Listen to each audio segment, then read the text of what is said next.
上山打老虎啊！嗱，上一集咧，我哋喺深山木屋住咗一晚，瞓醒覺我哋上山打老虎。我哋而家阿爾卑斯山嘅某一個角落頭，你知唔知我哋呢個森林叫咩森林啊？呢度咧就係奧地利嘅熊保護區森林。呢個裏邊咧隨時有熊出現嘅，你知唔知啊？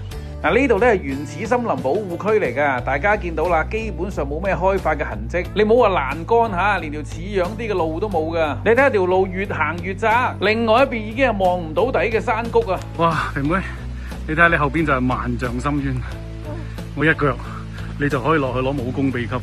哇，我多謝你啊！嗱，通常啲主角咧都喺地方俾大反派一掌打落山，然後好快係天下無敵噶啦！我都快啲行翻埋啲先啦，啲咁嘅路啊，分分鐘一嘢落去做男主角啊！終於真係嚟到一個山坡橋可以休息下嘅地方。哇，四周圍真係全部都係懸崖峭壁，影俾你睇下。哇，企喺度真係諗翻起以前細個睇嘅一出戲嘅主題曲啊！獨自在山坡，高處未算高啊！我覺得放假同小朋友嚟啲地方旅行咧，真係好過人山人海景點噶。其實我哋以前細個咧都同佢哋去逼過迪士尼啦、長城啦呢啲地方。唉，真係攞命啊！又熱又多人。不過最近歐洲熱浪熱咗好多啦，而家都有成大嗱25度啦。往年啊夜晚要着羽絨褸嘅，而家着件冷衫就得啦。哇！呢條橋兩邊都係萬丈深淵嚟嘅喎，咁鬼窄。喂，嗱，我要揸實呢部手機啊！如果萬一我跌咗部手機咧，你係第一視覺睇跳山噶啦。喂，驚唔驚啊？你哋驚唔驚？唔驚啊！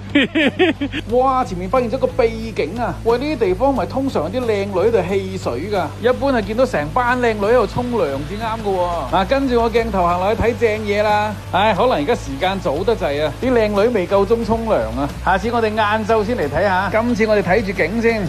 喂，嗰度游水正啊，喺嗰度浸住，就冇帶游泳衣喎。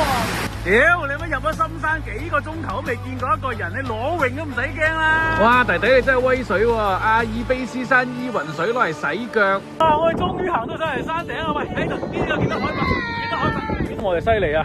徒腳爬咗上嚟1780幾米，大家睇唔睇到啊？我而家海拔係1782米啊！白雲山上到天南第一峰都係400幾米咋，我今日爬咗4座白雲山。哇！呢條真係大幅度，真係高處不勝寒，呢吹到真係叭叭聲喺度，叭叭聲啊！哇，好似摸到個天咁啊！哇，呢個好高啊，企喺個天上邊啊！喂，喐下啦，擺到啲唔同嘅姿勢啦！哇呀，全世界得翻你自己啫喂！買一部無人機嚟到，諗住飛俾你哋睇嘅，但係你睇下我件衫吹到叭叭聲，無人機完全起唔到飛啊，真係冇辦法啦。嗱，雖然好大風，但係景色真係好靚啊！登山嘅樂趣咧就喺度啦。當你排除萬難之後，見到山頂上面嘅美景，即刻就咩煩惱都冇晒啊！祝願睇緊呢條視頻嘅大家，從此可以無憂無慮，順便轉發俾更多嘅人睇。喂，點啊？今日滿唔滿足啊？唔滿足，我滿足啊！吹到白白聲啊！喂，準備行